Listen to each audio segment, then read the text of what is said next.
hiring the right people. That is the key. And it's easy to say, and there's 1,000 textbooks that are going to tell you the same thing.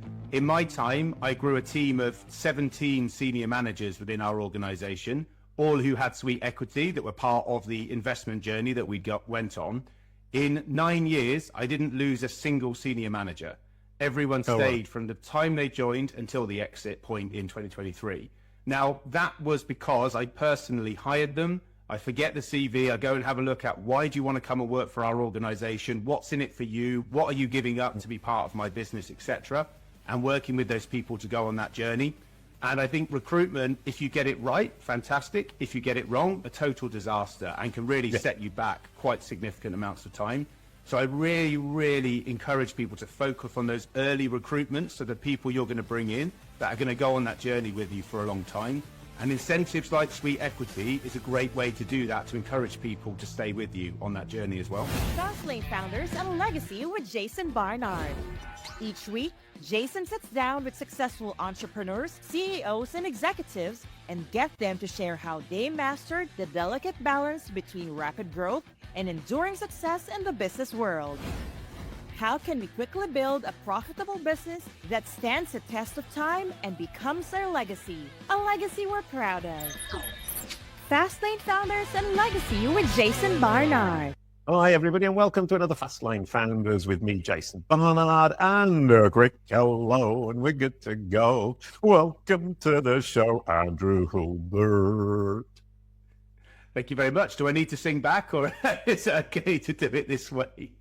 You can if you want to, or you can just say thank you very much. Thank you very much. Thank you. We're going to be talking about Exit, Reset, Legacy, and this is absolutely perfect. I was at an entrepreneurs organization event, Deal Exchange in Los Angeles a few weeks ago, and there was a lot of talk about building up, fattening up the turkey to get the exit, and how much money you're going to have for the rest of your life, how wonderful it is. And generally speaking, that's what a lot of people are looking for. And then on the last morning, a guy called Dave Hirsch gave a talk saying only 15% of people who exit a company successfully with enough money to live the rest of their lives in comfort are actually happy. And so I'm talking to somebody who's one of the 15%. That's very, very interesting. I guess I worked with a business psychologist once, and they said entrepreneurs are swimming towards an island, and which is the financial exit. And when they get to that island, they need to work out what they're going to do at that point. Otherwise, depression is a real challenge. It's similar to sports stars as they're exiting after they've got their gold medal, and what does it mean next? So, yeah, I can relate to that, certainly. Yeah, we'll discuss all of this in the context of you're happy, and I can see from my perspective that I may well have a problem if I exit the company, and that brings up a whole kettle of fish that I don't necessarily want to talk about, but I will. So before we get going, really quickly, I always show everybody their brand search. This is the result that comes up for you when we search your name on Google, and it's dominated by photos. They all seem to be you. So is your name quite unique? Well, the Hulbert surname, I think, is relatively unique, yes. So it works quite well as a search. Yeah, and gives you a lovely advantage. But in fact, if you can see the bottom there, see results about, that's actually a knowledge panel. It's a tiny knowledge panel with your name and your LinkedIn profile, and that's it. And if people are watching this and they want to Google my name and see the difference, I've got an amazing result where I look like some kind of superstar. You were talking about sports stars. You look like the guy who's just started in his sports career, and I look like the person who just broke the world record for running around in Turkey. Excellent. So all of that to say, the search engine page for your personal name, I feel, is very important as an entrepreneur, for me at least, especially in B2B, less in B2C. And we're moving over as well now to the AI resume, where ChatGPT, Google are summarizing your life. And I love the idea that we can take control and that we're not at the mercy of these machines. But onto Exit, Reset, Legacy, because with CaliCube, we've set the target of getting $10 million in revenue by 2030. So annual revenue, $10 million. And I could potentially then say, well, there's an exit for me. But I don't want to, because I'm afraid of that island. Yeah. So can we talk through that? Why are you one of the 15%, a young person who's exited the company with enough money for the rest of their lives, and you're happy because you've found your family again, is what I've understood. Yeah, so look, I think just as a bit of context, so I'm a proper working class family, council estate roots, originally in the UK. So I came from a family that was working, my dad was working 60 to 70 hours a week in a factory every week.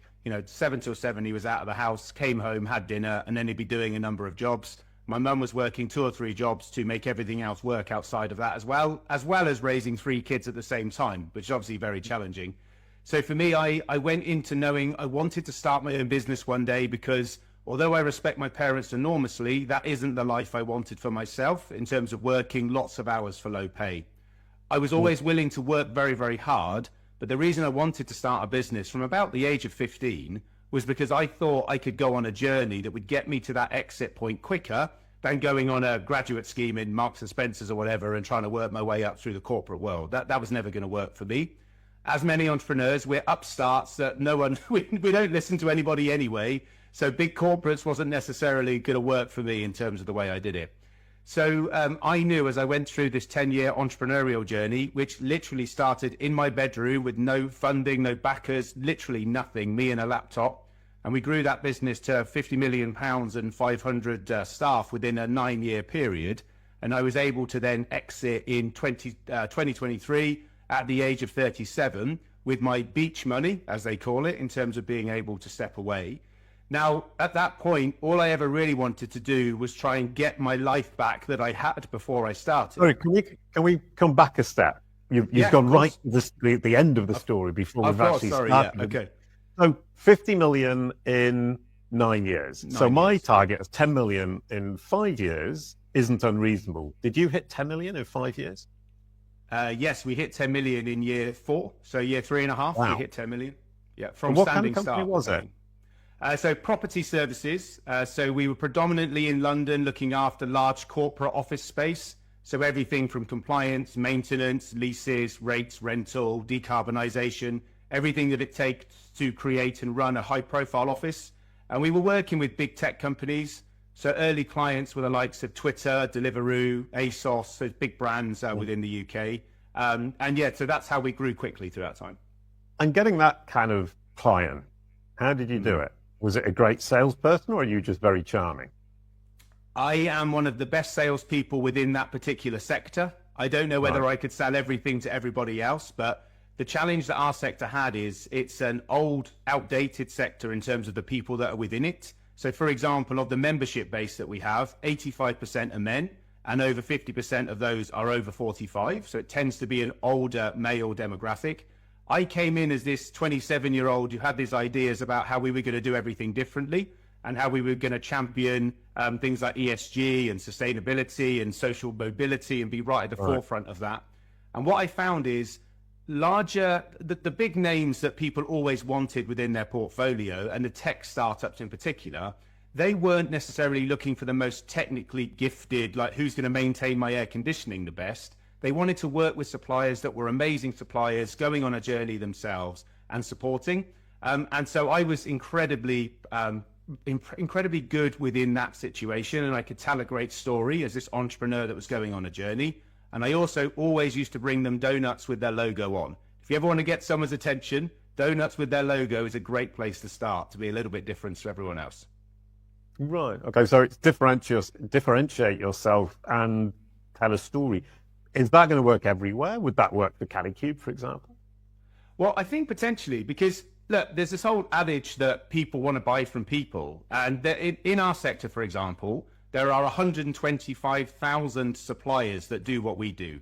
So actually, that is a busy market. 93% are under 1 million, and then the other 7% are above 1 million turnover. That tells you probably it's a highly fragmented market in what we do.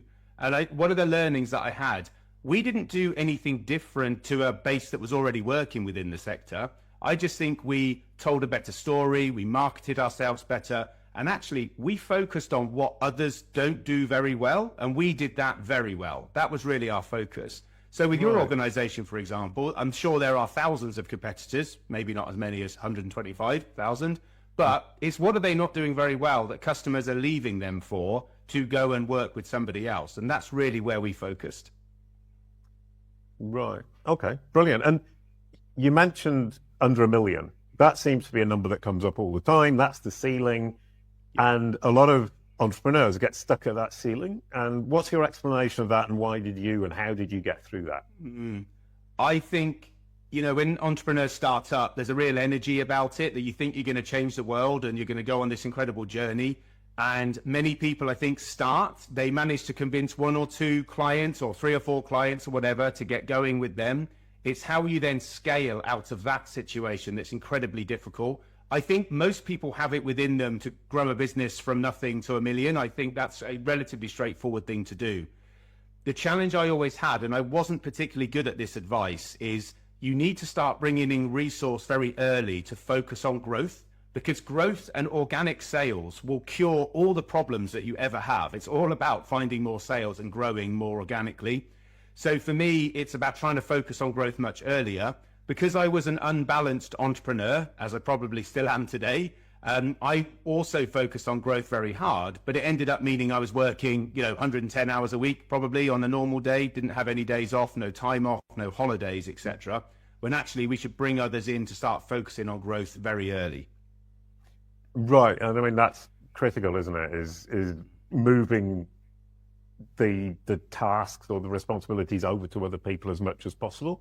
What I've found is the more I can do that, the more I can see the bigger picture, and the better ideas I have, the bigger ideas I have. Yeah. But it's very difficult not to get dragged back into the weeds when things start going wrong. That is about hiring the right people. That is the key. And it's easy to say, and there's 1,000 textbooks that are going to tell you the same thing. In my time, I grew a team of 17 senior managers within our organization, all who had sweet equity that were part of the investment journey that we went on. In 9 years, I didn't lose a single senior manager.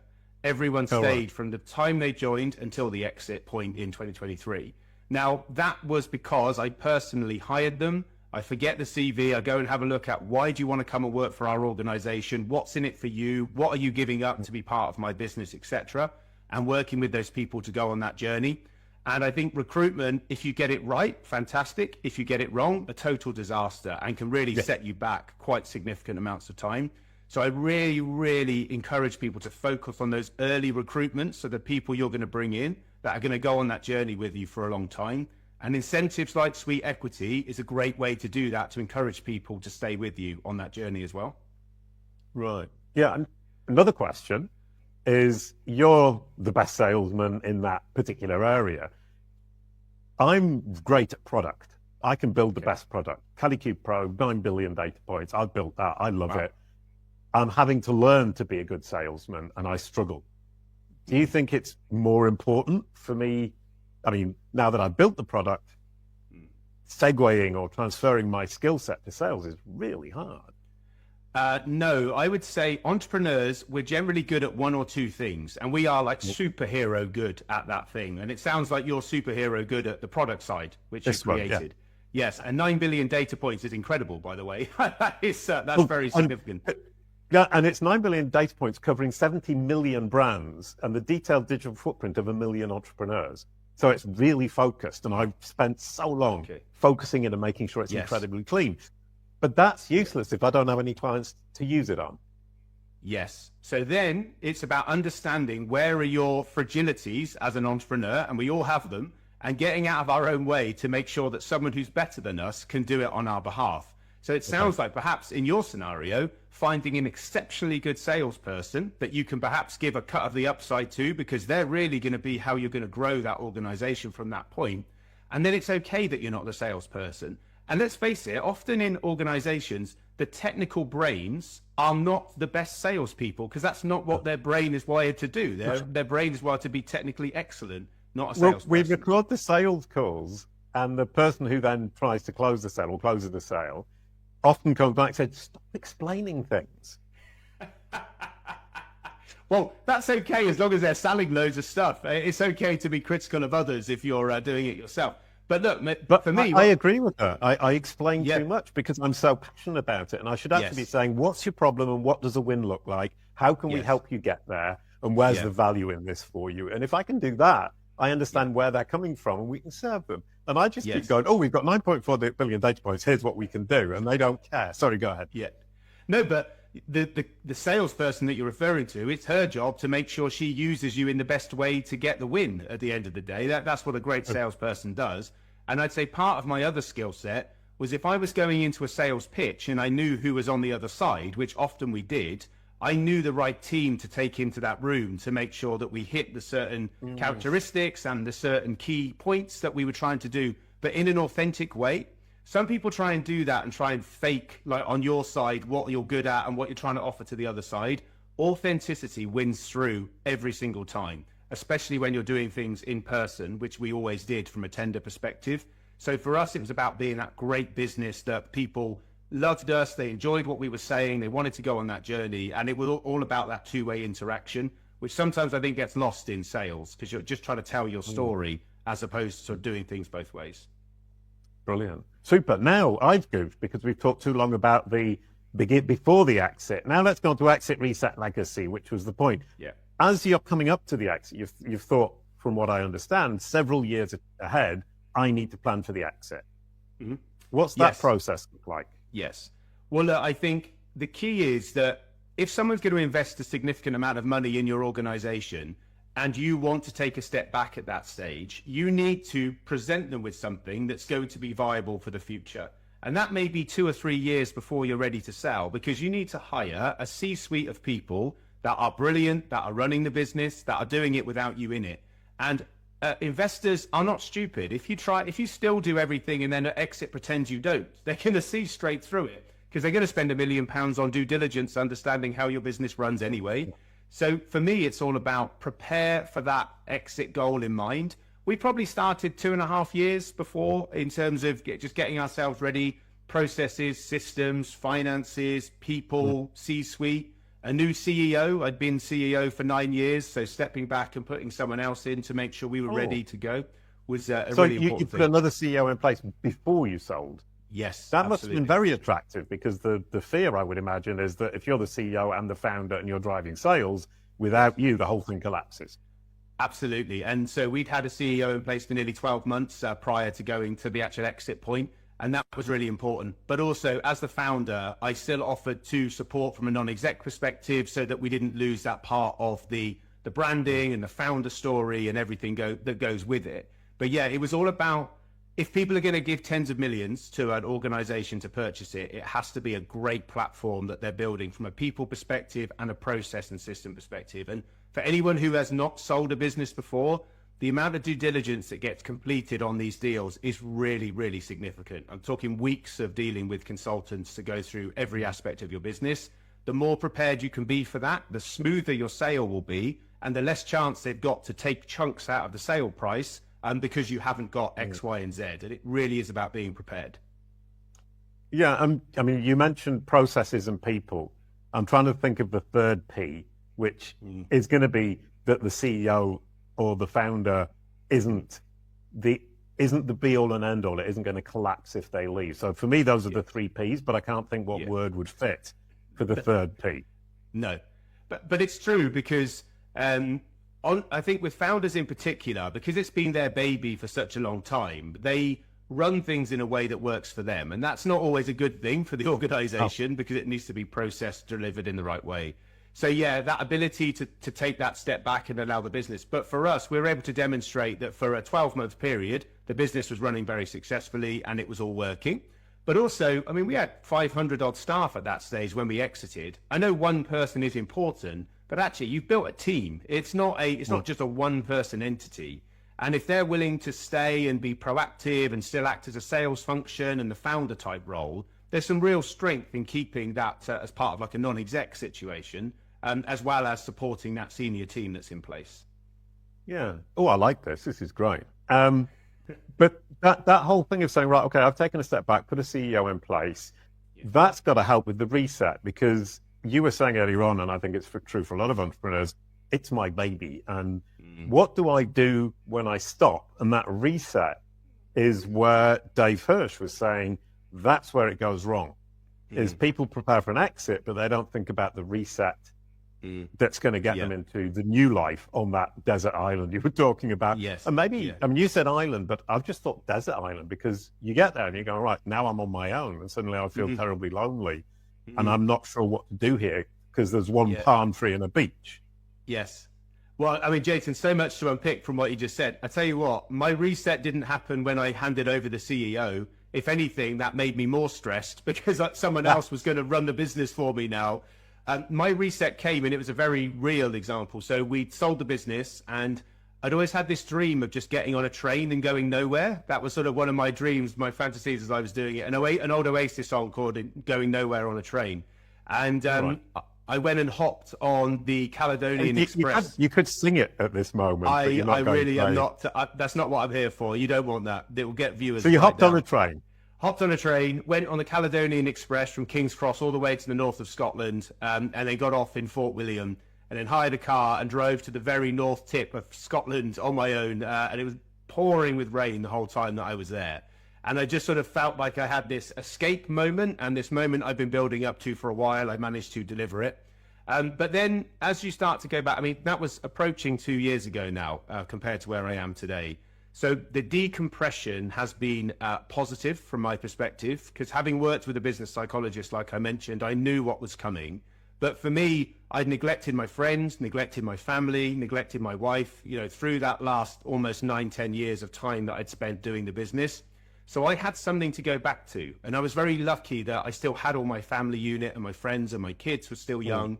So I was able to go back and do that and genuinely find joy again in doing that mundane stuff, taking the kids to school, watching them go swimming, doing their homework. Whereas before I just wasn't present in that, and I'm very open about that situation. So my kids are 4 and 6 now. So the last couple of years has been magic in terms of just being part of it. And the other thing I did when I exited is I bought a farm. So we live on a farm now. So a normal day for us is to get on the quad bike, go and pick some fruit, make some jam, maybe make some sourdough, and just really enjoy all that time together, which I could not do when I was at my height because I was just switched on 1,000%.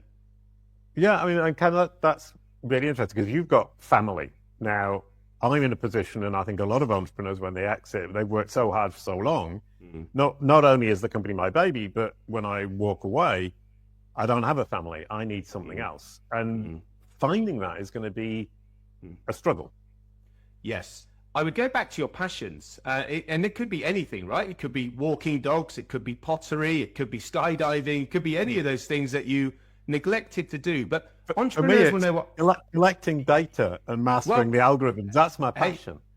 And that is very special. And maybe you don't need to sell the business that soon, because if that's what you love, and then why would it be any different? But that was the conclusion after the entrepreneur organization deal exchange with Dave Hirsch. Is saying, well, if it's only 15%, I don't think I'm in that 15%, so I better not sell. Yeah. But Jason, also, there are ways to release money from a business without losing control entirely. You know, if you're growing and you can have private equity investment for 20, 30, 40%, whatever, you can take some money off the table. You can achieve your financial things that you want to on an immediate basis. For me, when we did the first private equity deal, the money I took off the table, I bought my mum and dad's house, I bought my 2 sisters' houses, I paid off my mortgage, because I knew then that if everything went pop afterwards, I'd achieved the things I wanted to achieve to give back to my family from the very beginning. And that calmed me down quite a lot at that stage, because I'd achieved some of that early goal that I'd set for myself. And then when we got the second exit, I was able to go and do the more frivolous things like buy a farm and buy a sports car and do all that sort of stuff that went with it. But that wasn't my initial goal. And that's really where my focus was. But yeah, you can release money through businesses that are successful. And that worked well for us at the early stage as well. Super duper. Oh, that's good news.